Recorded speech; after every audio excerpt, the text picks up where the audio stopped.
అనగనగా ఒక ఊర్లో పెంటయ్య అనే ఒక పేదవాడు ఉండేవాడు. అతడు ప్రక్కనే ఉన్న అడవికి వెళ్లి కట్టెలు కొట్టి తెచ్చి ఊర్లో అమ్మి వచ్చిన డబ్బులతో భార్య పిల్లల్ని పోషించేవాడు. ఒకరోజు పెంటయ్య అడవికి వెళ్తూ, ఈ రోజు ఎలాగైనా చాలా కట్టెలు కొట్టుకు రావాలి, పండగ వస్తుంది, పిల్లలకి ఈసారైనా బట్టలు స్వీట్లు కొని వాళ్ళని సంతోషపరచాలి. దేవుడా, బాగా కట్టెలు కొట్టేలా నాకు శక్తిని ఇవ్వు భగవంతుడా. అరే, ఈ చెరువు పక్కన ఉన్న చెట్టు చాలా బాగుంది, కట్టెలు బాగా కొట్టొచ్చు అని అనుకొని ఆ చెట్టు పైకెక్కి, అబ్బా ఎన్ని కొమ్మలు, కానీ అవి చాలా ముదురుగా ఉన్నాయి, చాలా బలంగా కొట్టాలి. అరే, ఈ గొడ్డలితో కొమ్ము కట్టవడం లేదే, గొడ్డలి చాలా మొండిగా అయింది, కొంచెం సానపడతాను. అయ్యో, అయినా తేజుగా అవ్వట్లేదే, కిందికి వెళ్ళి బండ మీద సానపడతాను అనుకొని దిగుతుండగా చేతిలోని గొడ్డలి జారి ప్రక్కనే ఉన్న చెరువులో పడిపోతుంది. అయ్యో అయ్యో, పడిపోయిందే దేవుడా, అయ్యో అయ్యో, ఎంత నష్ట జాతకుండి, ఉన్న ఒక్క గొడ్డలి కాస్త పోయింది, ఇక నా భార్య పిల్లలు ఎలా పోషించుకోవాలి అని ఏడుస్తూ ఉండగా చెరువులో నుంచి గంగాదేవి ప్రత్యక్షమవుతుంది. ఓ ఈ మానవా, ఎందుకు ఏడుస్తున్నావు? ఏమిటి నీ బాధ? నీ బాధలకు కారణం ఏమిటి? చెప్తే నేను తీరుస్తాను. కోరుకోనరుడా? మళ్ళీ నా గొడ్డలి చెరువులో పడిపోయింది, అది నా జీవనాధారం, మళ్ళీ కొనే స్థితిలో కూడా నేను లేను, నా భార్య పిల్లలకు తిండి కూడా పెట్టలేని పరిస్థితి తల్లి నాది. చింతించకు, ఆ గొడ్డలిని నేను తెచ్చి ఇచ్చెదను అని గంగాదేవి మళ్ళీ చెరువులోకి వెళ్లి ఒక గొడ్డలితో తిరిగి పైకి వస్తుంది. నరుడా, ఇదిగో ఇదేనా నీ గొడ్డలి, తీసుకో. దాన్ని చూసిన పెంటయ్య వెంటనే, అమ్మా, అది నాది కాదు, నా గొడ్డలి చాలా పాతది, నా గొడ్డలి నాకు ప్రసాదించు తల్లి. పర్వాలేదు, నీవు ఈ గొడ్డలిని తీసుకో నరుడా, దీనితో నీకున్న కష్టాలు కొన్ని అయినా తీరుతాయి కదా మానవా. అయ్యో వద్దు తల్లి, నా ఎంత దయతలిచి నా గొడ్డలి నాకు ప్రసాదించు తల్లి. అలా అనడంతో గంగాదేవి చేసేది లేక మళ్ళీ చెరువులోకి వెళ్లి ఒక బంగారు గొడ్డలితో తిరిగి వచ్చి, మానవా ఇది చూడు, ఇది ఖచ్చితంగా నీదే అయి ఉంటుంది మానవా, తీసుకో మానవా, దీనితో అయినా నీ కష్టాలు తీర్చుకో మానవా. అయ్యో అయ్యో తల్లి, మళ్ళీ పొరపడ్డారు, అది కూడా నాది కాదు, నాకు వద్దు తల్లి అని పెంటయ్య అనగానే మళ్ళీ దేవత చెరువులోకి వెళ్లి ఈసారి ఎంతో విలువైన వజ్రాల గొడ్డలితో వస్తుంది. ఇదిగో మానవా, ఈసారి ఖచ్చితంగా ఈ గొడ్డలి నీదే అయి ఉంటుంది, దీన్ని తీసుకొనుము. అయ్యో అదేంటి తల్లి, మీరు తెచ్చినప్పుడల్లా ఖరీదైన గొడ్డలే తెస్తున్నారు, కానీ ఒక్కసారైనా నా గొడ్డలిని మాత్రం తేవట్లేదు, దయచేసి ఈసారైనా నా గొడ్డలిని తెచ్చి ఇవ్వు తల్లి.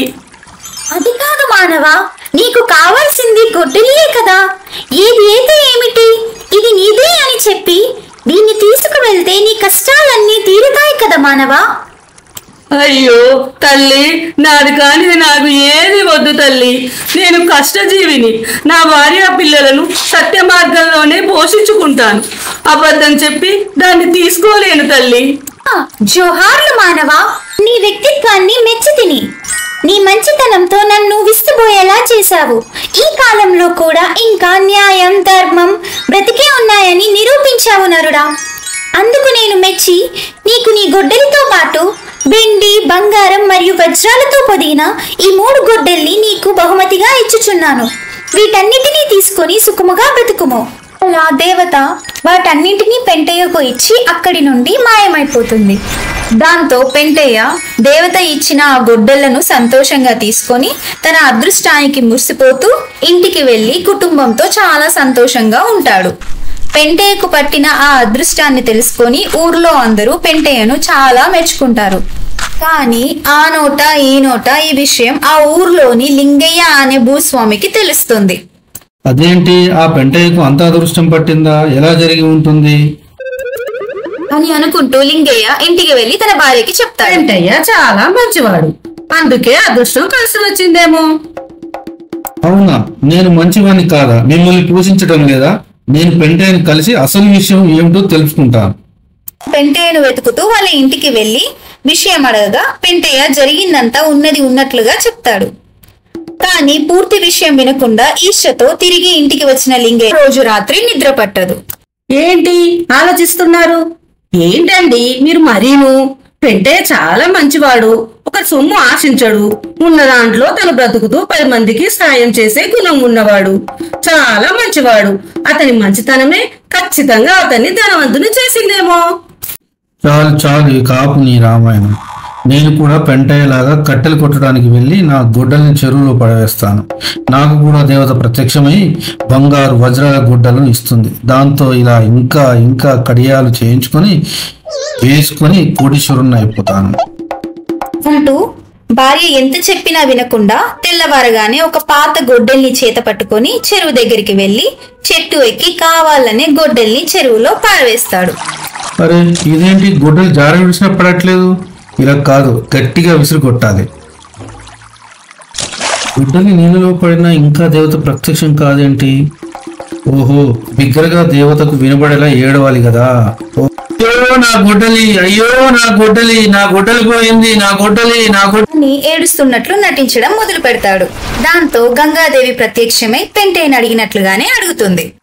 లింగయ్య నటిస్తూ గొడ్డలి నీళ్ళల్లో పడిపోయిందని చెప్పగానే దేవత చెరువులోనికి వెళ్లి వెండి గొడ్డల్ని పట్టుకొచ్చి, మానవా, ఈ గొడ్డలి నీదేనా? అమ్మో, ముందే ఆ గుడ్డలు నాదని చెప్తే మిగతా బంగారు వజ్రాల గుడ్డలు తీసుకురాదు కదా. కాదు కాదు తల్లి, ఆ గుడ్డలి నాది కాదు, నా గుడ్డలి చాలా ఖరీదైంది. దయ ఉంచి నా గుడ్డలి నాకు తెచ్చివు తల్లి. దేవత మళ్లీ చెరువులోకి వెళ్లి ఈసారి బంగారపు గొడ్డల్ని తీసుకొస్తుంది.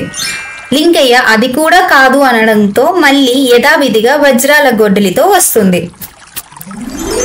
ఇదిగో నరుడా, తీసుకొనుము, ఇది ఖచ్చితముగా నీదే అయి ఉంటుంది అనగానే వెంటనే లింగయ్య, అవును తల్లి, అది నాదే, నా గుడ్డలి నాకు ఇవ్వు తల్లి. దాంతో దేవతకి కోపం వచ్చి, మానవా, ఇది నీదే అని ఎలా చెప్పదవు? అదేంటి తల్లి అలా అడుగుచున్నారు? అది నాదేనమ్మా, కష్టపడి కొనుక్కున్నాను తల్లి. దాంతో పాటు మిగిలిన బంగారు వెండి గుడ్డలను ఇస్తే 100 కొబ్బరికాయలు కొట్టి మొక్కు తీర్చుకుంటాను తల్లి అనగానే దేవత కోపంతో, ఓరి దుష్ట మానవా, నీవు స్వార్థపరుడవు, దురాశతో అబద్ధం చెప్పుచుంటివి. అందుకు గాను వీటితో పాటు నీ గుడ్డని కూడా నీకు లేకుండా చేస్తా అంటూ దేవత చెరువులోకి వెళ్లి మళ్లీ తిరిగి రాలేదు. దాంతో ఎదురు చూసి చూసి నిరాశ చెందిన లింగయ్య, అయ్యో, నేను అత్యాశకు పోయి ఉన్న గుడ్డల్ని కూడా పోగొట్టుకున్నాను. పెంటయ్య లాంటి గుణం నాకు లేదు. నా భార్య చెప్పినట్లు వినకపోవడం వల్ల నాకు తగిన శాస్త్రీయే జరిగింది. దురాశ దుఃఖానికి చేటు అని పెద్దలు ఊరికే అనలేదనుకుంటా అని అనుకుంటూ ఏడుస్తూ ఇంటి దారి పడతాడు.